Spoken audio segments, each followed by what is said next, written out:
കണ്ണൂർ കാസർഗോഡ് ജില്ലകളെ തമ്മിൽ ബന്ധിപ്പിക്കുന്ന തേജസ്വിനി പുഴയിലെ കോലുവെള്ളി കമ്പിപ്പാലം ഗുരുതര അപകടാവസ്ഥയിൽ. മലയോര മേഖലയിലെ ഏറ്റവും നീളം കൂടിയ കമ്പിപ്പാലങ്ങളിൽ ഒന്നായ പാലം കാലപ്പഴക്കത്തെ തുടർന്ന് തകർച്ചയുടെ വക്കിലെത്തിയിരിക്കുകയാണ്. പാലത്തിലെ നിരവധി മരപ്പലകകൾ ഇതിനകം ഇളക്കി വീണതോടെ കാൽനടയാത്രക്കാരും വിദ്യാർത്ഥികളും വലിയ സുരക്ഷാ ഭീഷണിയിലൂടെയാണ് സഞ്ചരിക്കുന്നത്. കാസർഗോഡ് ജില്ലയിലെ മുനയംകുന്ന് ഭാഗത്തു നിന്നുള്ള വിദ്യാർത്ഥികൾ ഉൾപ്പെടെയുള്ളവർ ദിവസേന കമ്പിപ്പാലം കടന്ന് കോലുവള്ളിയിലെത്തി അവിടെ നിന്ന് ബസ് കയറിയാണ് സമീപത്തെ പ്രധാന ടൗണായ ചെറുപുഴയിലെത്തുന്നത്.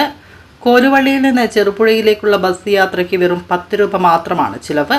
എന്നാൽ പാലം അപകടാവസ്ഥയിലായതോടെ യാത്രക്കാർക്ക് കിലോമീറ്ററുകൾ ചുറ്റി സഞ്ചരിക്കേണ്ട അവസ്ഥയാണ് ഉണ്ടായത്. ഇതുവഴി ബസ് സർവീസ് ഇല്ലാത്തതിനാൽ ഓട്ടോറിക്ഷകളെ ആശ്രയിക്കേണ്ടി വരികയും അതിനായി വലിയ തുക ചിലവഴിക്കേണ്ടി വരികയും ചെയ്യുന്നു. സാധാരണക്കാരായ കുടുംബങ്ങൾക്ക് ഇത് വലിയ സാമ്പത്തിക ഭാരമായി മാറിയിരിക്കുകയാണ്. സ്കൂൾ തുറക്കാൻ ദിവസങ്ങൾ മാത്രം ബാക്കി നിൽക്കെ ഇത് കടുത്ത ദുരിതത്തിലാക്കിയിരിക്കുകയാണ്.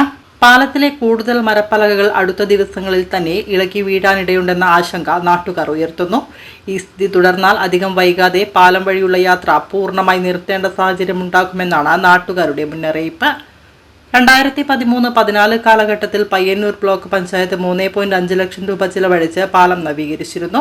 തുടർന്ന് എല്ലാ വർഷവും അറ്റകുറ്റപ്പണികൾ നടത്തി പാലം സഞ്ചാരയോഗ്യമാക്കുന്നതായിരുന്നു പതിവ്.